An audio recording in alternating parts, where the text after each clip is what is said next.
Now, 1 million kids have been off school over the course of the last week. I mean, it simply beggars belief. I frankly find it very difficult. Now, I think most schools are breaking up now, but I'm going to ask Richard Sheriff to join me now, President of the Association of School and College Leaders and Executive Head Teacher of the Red Kite Learning Trust in Yorkshire. Richard, so what happens? One kid in a class or a year group gets tested positive and everybody else goes home. Is that really what's going on here? No, Nigel, it isn't. Can I just say that as a head teacher, the worst thing you endure is watching children go away from school, closing school down. So it's an extremis we do this. So every effort is made with following the government's guidelines to make sure that we minimise the impact of any case that's reported. So we try to, look at where the close contacts are and only send the ones that have to be sent home according to the guidance home. And it is hugely frustrating for us to see those children go. And I know it's hugely frustrating for families. But, the guidance is there to keep us safe. We're trusting the scientists to keep that guidance right. That's what we've been doing. Now, how many schools are broken up? How many are still? Is it the end of this week that nearly all schools pack up for summer or not? Yeah. That's right. By the end of this week, we should see most schools certainly finish. I know ours finish on Friday, and we're looking forward to Friday at the end of school.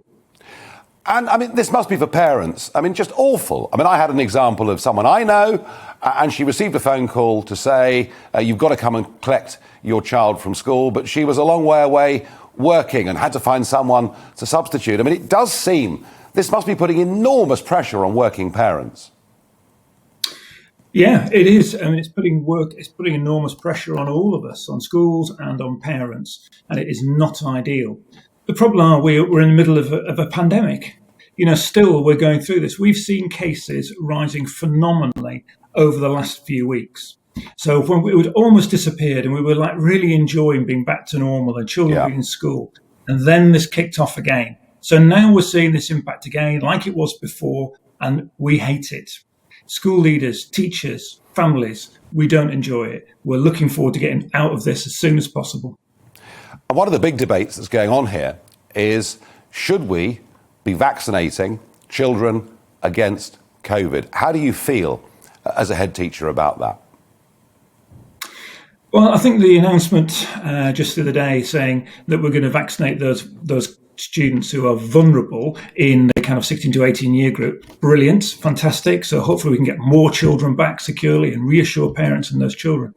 Should we vaccinate all children? I think, again, I would be led by the science on this. I understand there's still not as much evidence as they need to say to parents, convince them 100% this is the right thing to do. So I think we need to wait for that before we jump forward. Technically, theoretically, wonderful, absolutely wonderful. There is an ethical issue as well, we should expect to raise, which is, if it's not going to make a difference to children who don't get sick anyway, and there's other people who deserve it more, then we should look at that. And maybe in other countries outside the UK who we need to also support. So we need to think carefully about this, not just be too selfish.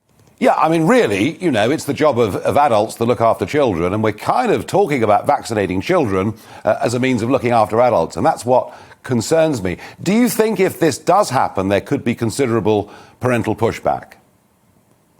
Oh, I think without really clear evidence and the chief scientific officer and chief medical officer saying, yes, it's absolutely safe for children to be vaccinated, parents quite rightly will push back. They will.